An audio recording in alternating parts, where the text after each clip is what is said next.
I'm really thankful for you guys showing up today. I was nervous. I know all of you came just to see me. East Harlem? East Harlem, yes. I'm gonna pass it to Rema. We're gonna go back and forth, but thank you guys for being here. I'll take the mic. Whoa. How y'all doing? Good. Harlem, how y'all doing? Good. All right, my name is Rema the Great. I am the CEO and founder of the Great Parents Club, and also partnership with the Stronger Roots. That's what our name is for this project. Right, we can clap it up. Stronger Roots, East Harlem, let's go. So I'm a Wagner resident, but I want to talk about Septet for a second. It's a little different than other people walked into Septet. For me, it was really 360 for me. So Septet, the Septet model, to me, started the MAP program, which also ushered me into this community work. Besides that, I wasn't a part of the community beforehand. So when this opportunity came up to be a part of Safe Growth and the Septet model, it really meant a lot to me, personally. And then we started doing our research and came together and looked at all of the points and said, what area in Harlem, East Harlem, needs some attention and love, and why, right? Now, I live in Wagner, so I'm across the street from Taino, so I'm always walking past these scaffoldings, right? She lives in Taft, but she's always in scaffolding, so we had a conversation at the table. What was the more likely chance that Taft will get the support with resources versus Taino? I fought. I want y'all to know that I fought for Taft. And I lost. She did. So alongside of our wonderful team, we got Mark, but we don't have them all introduce themselves. Maybe I should do that now. We can pass it back. Hold on. Yeah, no problem. Let's go. Hi, everybody. Good afternoon, everybody. Hi. Hey. Oh, we in Harlem, man. We in loud tonight. Pleasure to be with all of you this afternoon. My name is Mark Perez Jr. I am the Crisis Management System Initiative Manager out of the Office of Neighborhood Safety at BYCD. I'm going to pass it up to my colleagues so we can do this quick intro and get the mic back to Rema. Good afternoon, everyone. I'm Officer Ryan, the Crime Prevention Officer from the 25th Precinct.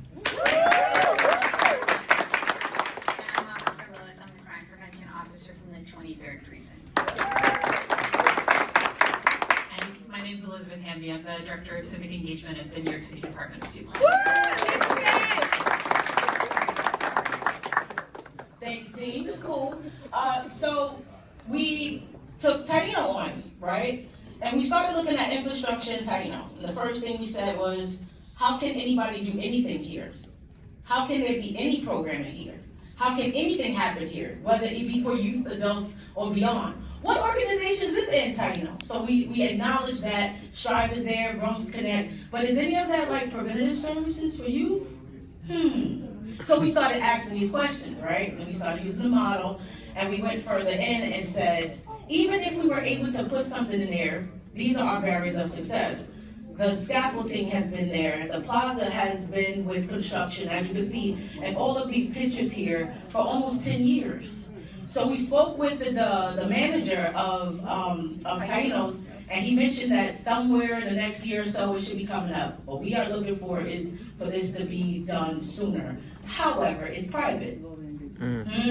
More barriers, right? So we have to find other strategies. But what does it look like if this is done? I'm going to give you guys some data. If this is done, then we can implement new programming here for the youth. Why is that important? There's something that we found out when we did the research. We went on the grounds, we talked to the residents, we interviewed everybody, we did all of that, and we found that there's no real violence coming inside of Taino's, coming out of Taino's. There's no violence. Can you imagine? East Harlem ain't got no violence coming from inside of Taino. That's weird, right? No, they have really great security. Their security officers are NYPD as well, like off-duty NYPD and stuff like that. So everybody knows who they are. They take really good care of all of the different businesses, which you can see our asset map right there of all the companies that's there. We spoke with them. They're like, no, we need something. We just call them. We don't have no real issues.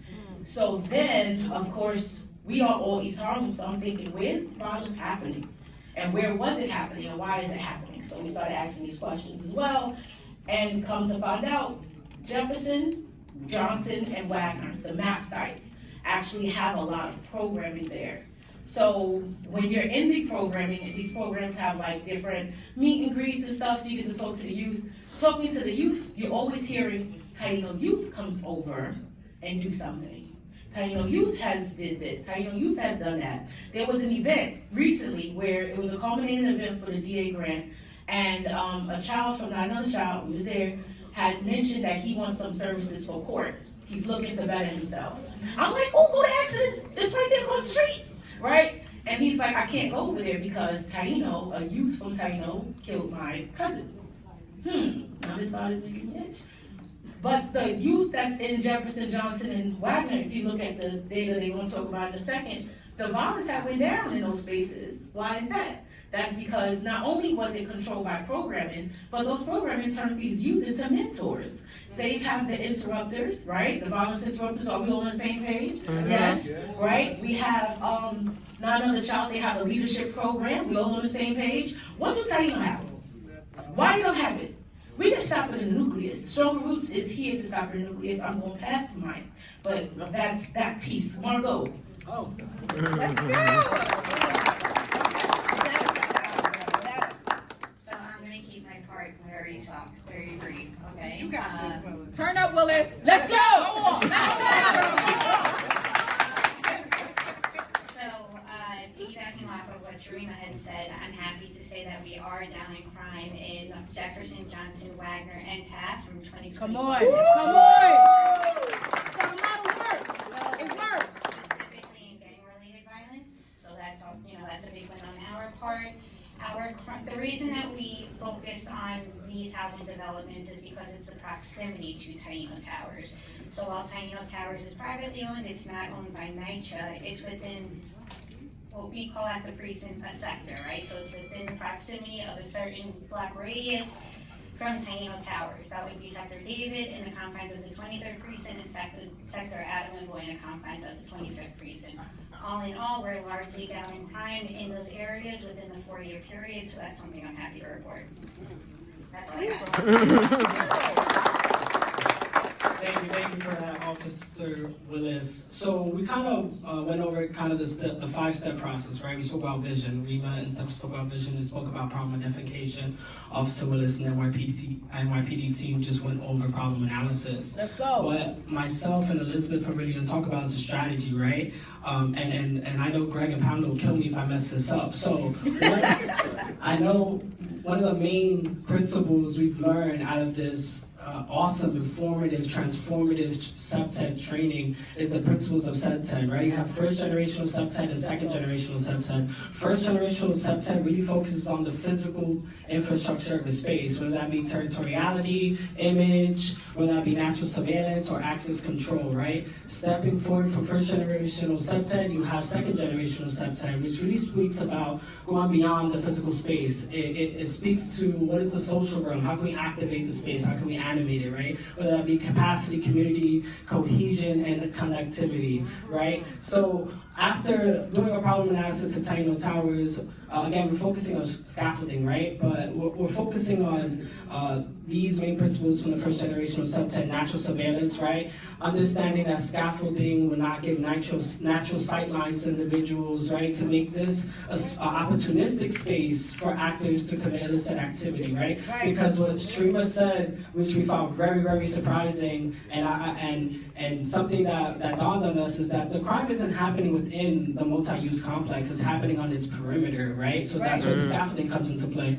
The second thing that we're focusing on in terms of that is going to be image, right? So the idea that the scaffolding makes the complex look like a blight image in community. Folks are thinking, okay, this is not a well-kept, maintained, or respected space in community, so we might as well commit the illicit activity we wish to, right? So in trying to figure out what we can do, right, we've spoken to the property manager, Manny Diaz, right? Manny Diaz recently became the property manager of Taino Towers, and in that conversation we spoke about how utilizing these principles can help address public safety and quality of life within Taino Towers, right? And giving him the opportunity not only to hear our idea, but to get community buy-in, right? How can we have a community-led approach to public safety if we don't have the community in there? I definitely do see your 2-minute warning, Felicia. I'm going to wrap this up really quickly. And essentially, right, speaking to him and letting him know, hey, look, if we work on taking down the scaffolding, if we worked on revitalizing the image, we can definitely get more people to want to come into Taino Towers, right? Address the construction that's happening on the main plaza and opening that using second generation septet to have programming,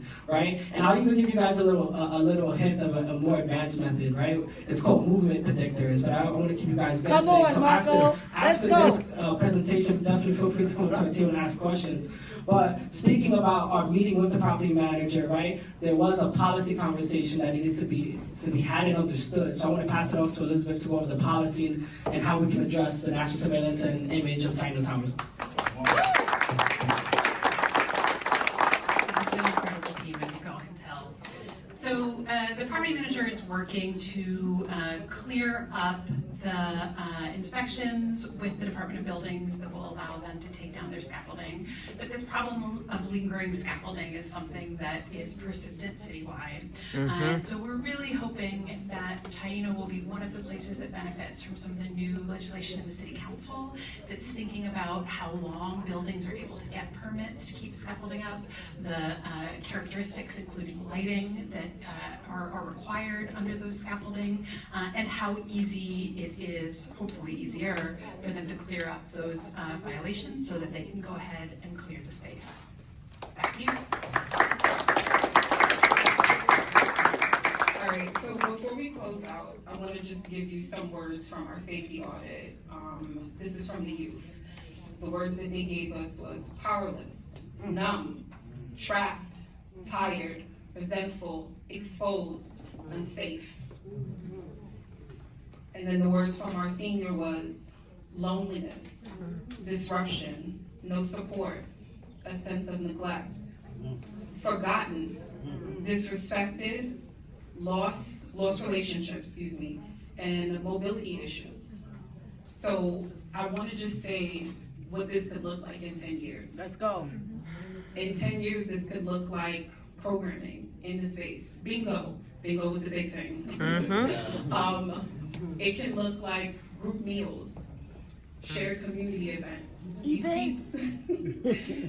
people lost their connection, and the purpose of this was to make sure that they're able to get it back.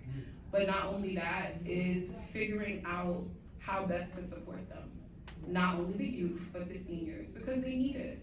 So loneliness with our seniors is probably the highest killer. Not having anybody to speak with. One of the things that we observed when we did our safety audit was the seniors politicking in the laundry room, because that was the only space available for them to sit and watch and see people come back and forth and greet their friends. So I want you guys to just think about these words and how this is affecting their quality of life. So thank you guys again, and If you got any questions, come back to the table. that part.